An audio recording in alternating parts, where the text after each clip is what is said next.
What's up, y'all? It's your boy Carlos, the Line Dance Prince. Let's see what we got. Welcome to the podcast, Sitting on the Throne with your boy Carlos, the Line Dance Prince. If you're watching the replay right now on YouTube or Facebook, what's up, guys? Make sure you like, share, comment, give some feedback in this podcast today.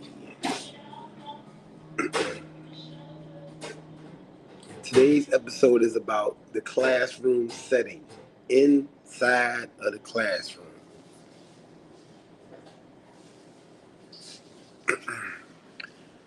Make sure you share this link, share this post.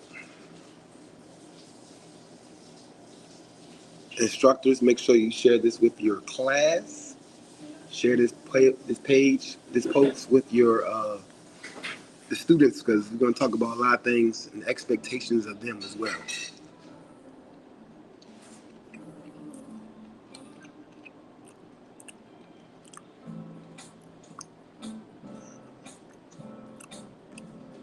Welcome in, welcome in. We're also going to start with a little housekeeping. Next August 2025, we got the Line Dancing Groovy Cruise leaving out of Miami, Florida. You can go to www.theLineDancingGroovyCruise.com for all information on that event. We're going to have a big party for all 3,000 guests at the Miami Convention Center. And then the next day, we get on a cruise ship and go to Bahamas, to our own private island, where we have the biggest line dance party of all time. Go to www.theLineDancingGroovyCruise.com to get registered. Spots are almost gone. What's up, Mickey? Can you hear me good, Mickey? I'm out of town right now, so I gotta do it from my phone.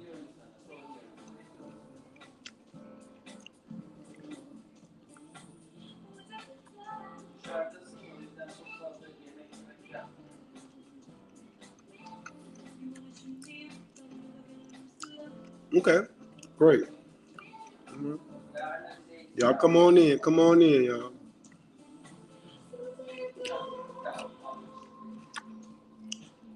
Gotta get to it. My phone on 13%.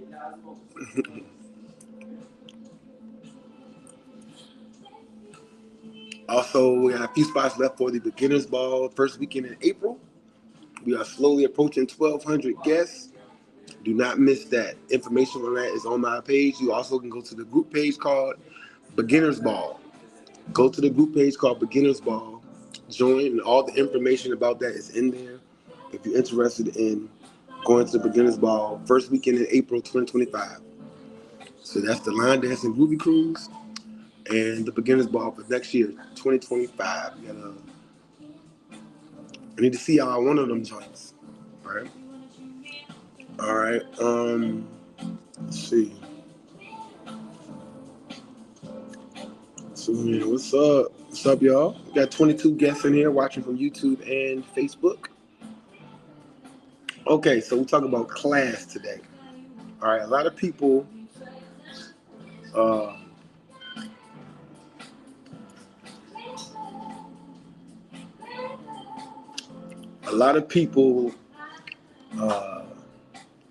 go to class for different reasons. Let's put it that way. People go to class for different reasons. I want y'all in the comments to tell me, if you're a line dance student, why do you go to line dance class? Give me some reasons of why you go to line dance class. What's up, Margaret?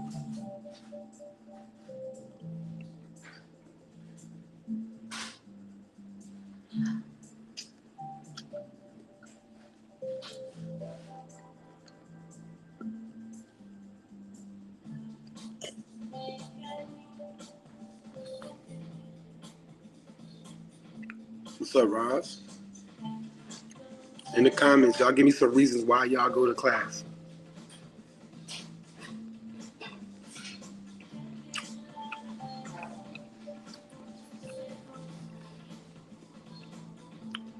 Fellowship, exercise, and to have fun. Okay, Internet.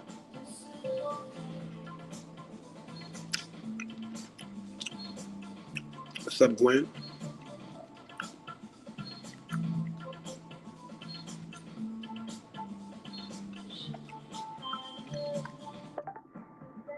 Good exercise. It is fun by Margaret. Marie says exercise and to learn the latest line dances. Karen says exercise and fellowship.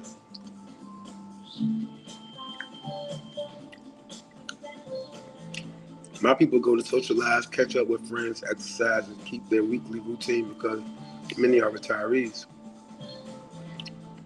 Get my steps in. It's therapy on the floor. I like learning and teaching. Now you see there's a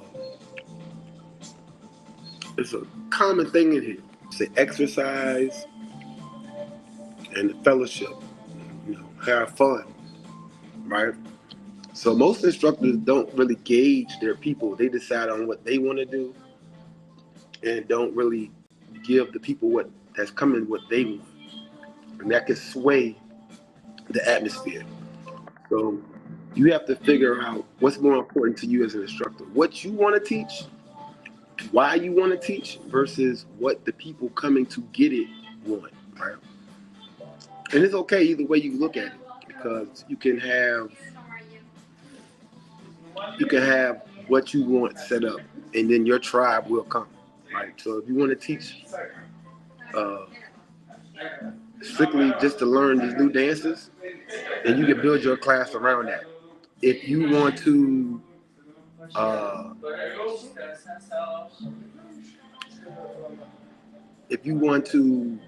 build a class that's around exercise and fun, you can build a class around that.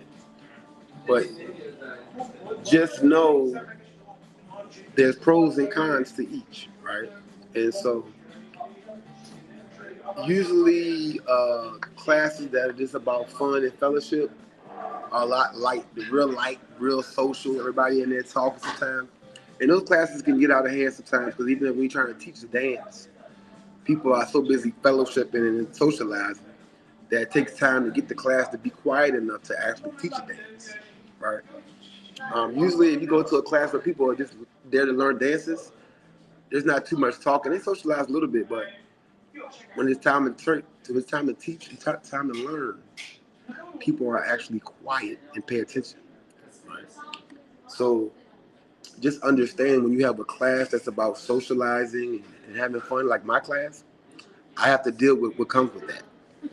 When I'm ready to teach a new dance, it takes a moment for me to get everybody, you know what I'm saying, to pay attention. Where other classes where it's a lot more serious and people can jump right in. But I rather go with the fun crowd. I rather go where we're laughing and joking and having a good time, because dance is second in my class. If dance is first in your class, you're going to set your class up different. My first in my class is atmosphere and energy. That's first. Dancing is second. So I come into class to create camaraderie amongst everybody, build that family feel. So when I start my class, we do 2 or 3 dances to warm everybody up. Then right after I do that, I am correct. Right after I do that, I have everybody introduce themselves to people that they don't know. So I say, pick 1 or 2 people that you don't know and introduce yourself. That way it's an icebreaker. You don't feel cliquish. Everybody's getting to know everybody. That's what I do in my class at the beginning. So we do 2 or 3 warm-up dances. I get the new people, they raise their hand and say this is the first time. And then we introduce everybody to each other. We cut some music on, everybody walk around for a moment or two, introducing themselves. And then we come right back to class. I make a couple of announcements, of course, about the cruise or any other events I'm going to. And then we get into what we came to do, the actual class. And it makes it more comfortable when you are dancing beside people that really care and know about you and like know who you are. And yes, clicks cause separation.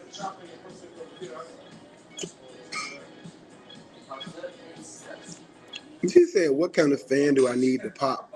Is it a specific kind?" Uh, I'll get with you in the comments after this. We get you a fan.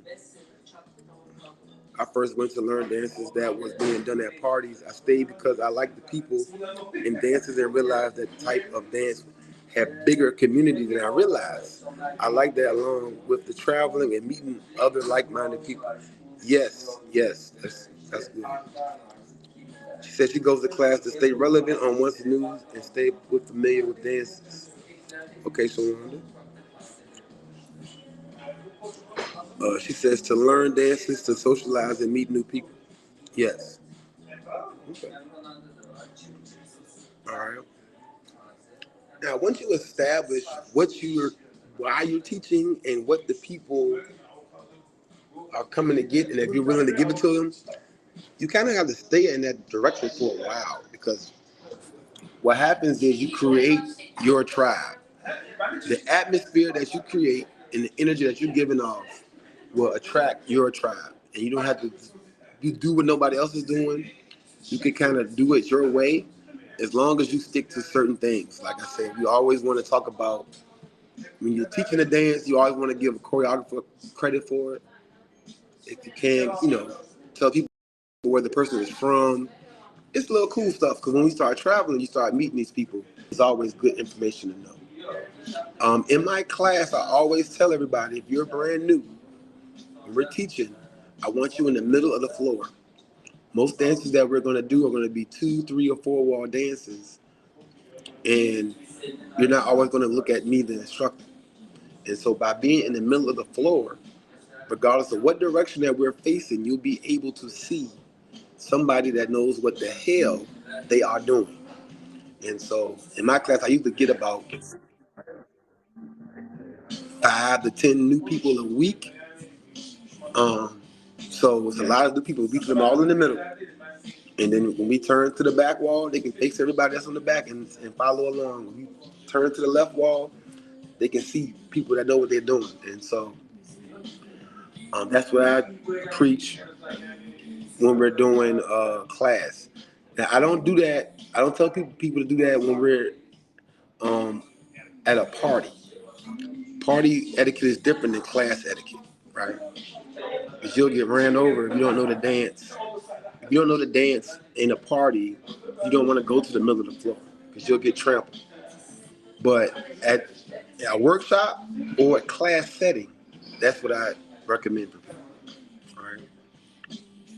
All right. As an instructor, you don't want to let people just stand in the back. So people get clear. No, I'll stand in the back. I'll learn it. I'll get it. Just express to them by you being in the middle is going to help me and help you, right? And now we go through the dance. You're struggling. I'm feeling some kind of way because I'm the instructor. I want everybody to get it. So I'm going to make you get to the middle at some point. I'm going to call you out. You're in the back looking at me, looking over your shoulder because you can't see what's going on. I'm going to call you out. And so it's very important that you make sure that the beginners are in the middle and learning from everybody else. A good class and a good environment. The best thing about having that camaraderie and that great atmosphere, that those veteran people in your class are not going to be scared to help out. Sorry for the noise in the background. I'm in a coffee shop. But those people in your class are not going to be afraid to help out because everybody is family friendly, right? So that's why I say the energy and the atmosphere is number one in my class because everything else has come together when it comes to helping each other out and us learning these dances together.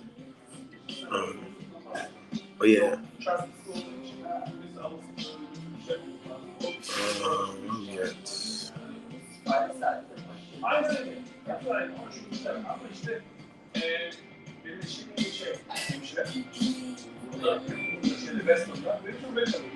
say you do the same rise. Yeah, yeah. You know, put them people in the middle. Put them in the middle, shouting.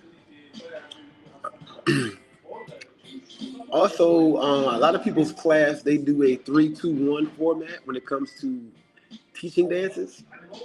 So I've seen this in a lot of classes, especially even in country line dancing, where they will teach a dance for 3 weeks, right? So one dance will be in week 1 of their teaching of it. Another dance will be in week 2 of your teaching of it, and one dance will be in week 3. So basically, you'll have 3 dances that you'll be reviewing. One you're teaching for the first time, one you're reviewing from last week, and then one is the 3rd week of it. And after that, you won't teach it again until you can bring it back later on. But a lot of people do a 3-2-1 format for their teaching. So they'll be like, all right, this dance right here is our first time doing it. So everybody pays attention. They're like, okay, none of us have done this one. Let's learn it. Okay, y'all, this is week 2 of this dance. We did it last week. Then we can review it, go over it. You don't got to spend as much time as you did the first week. And then week 3 is kind of really a quick walkthrough. And then you just cut it on, And that kind of works. So you're introducing a new dance every week, but you're still working on dances from the previous weeks. Instead of just bringing in 5 new dances every week and trying to get everybody to remember it and retain it, it's not realistic.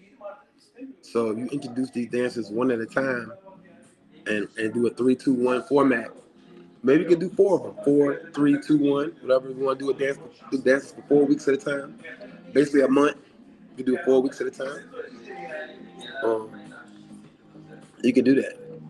And I feel like people retain dances better bringing them out like that rather than teaching everybody 5 or 6 new dances every week. Like, that's a lot for most people. Some people, if you can dance, your class can do that, do that. But that's how I recommend that you do that instead of bringing out, 5, 6 new dances every week. Nobody's going to retain it, right?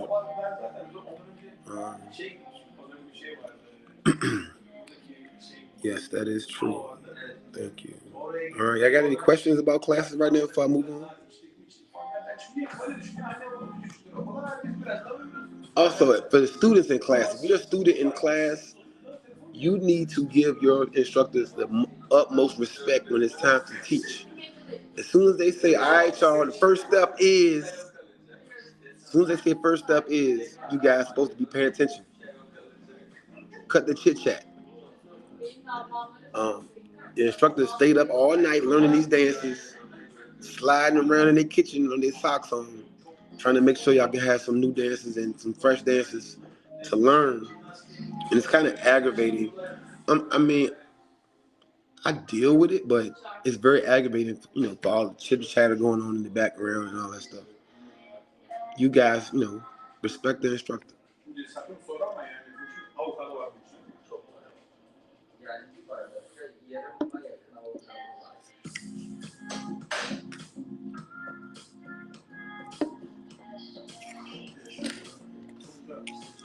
Also, if you know you're going to be late, you definitely can't come in disturbing the class.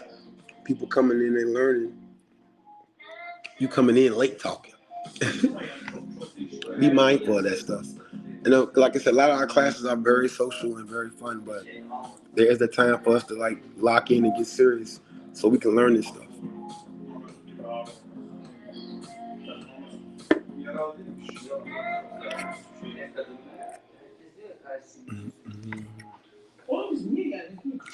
A phone is about to die, y'all. I'm at 3%.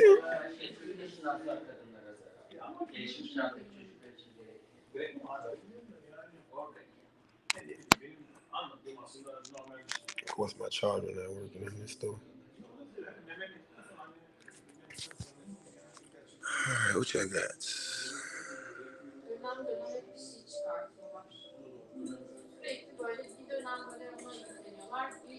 Healthy balance.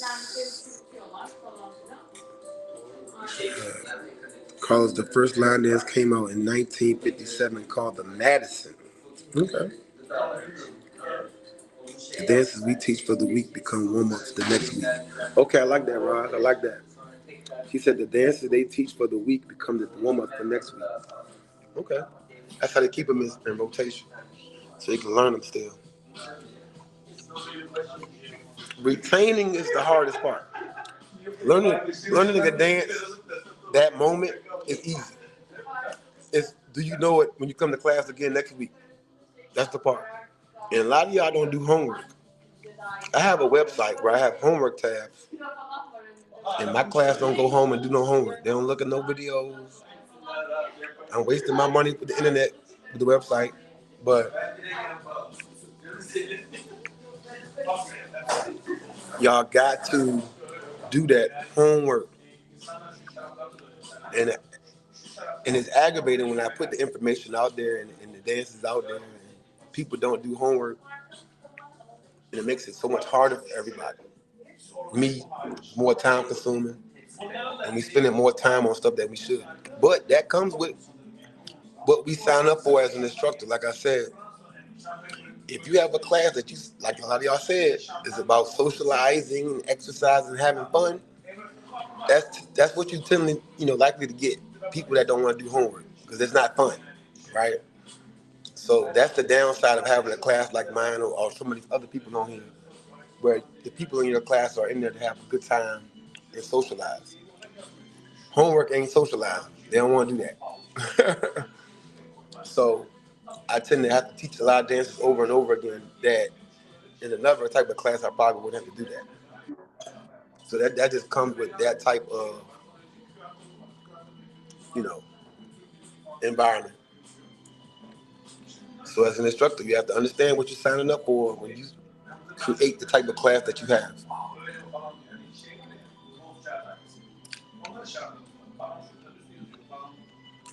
Hold on one second. Let's see if I can get a new charger.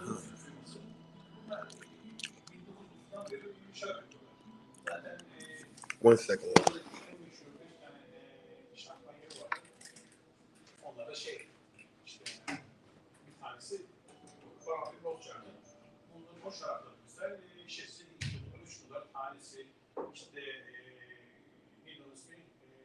Castro label'ını yapar, işte ondan önce sağlarları yapmış, şu an işte bir tane Kore'de zaten çok ünlü bir artist var, o yapıyor label'ları falan, yani böyle onlar hep böyle fancy falan, böyle tabii yani.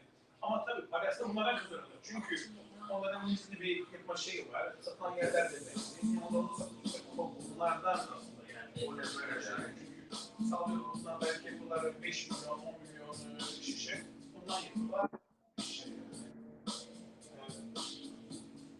İkincisi de şu, market, yer, Berat abi. Bunlar hepsi akıllı zaten. İşte bunun torunlarının torunu. Yani olay şu, adamlar yani şu label'da çok iyi para kazanıyor ama son yarısında bu market'ta düşmeye başladı.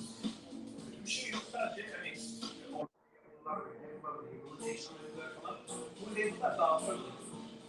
Yani bunlardan birçok. Şu sadece Fransa'da vardı, başka hiçbir yerde yoktu. Ama yani Amerika'ya şunu hepsini geri zaten şu Mayıs'a çıktılar. Ben hiç görmüyordum. Hiçbir şey Avrupa'ya yapıyordu. Ne oldu? Neden koydular? Neden olmayan nasıl? Şimdi sonra öğrendim. Yani ondan sonra öğrendim. Üzümlerle alakası yok. Filtration'da. Şimdi bunların böyle hani bunların yapmak, 2-3 tane yapmak, onu ilaç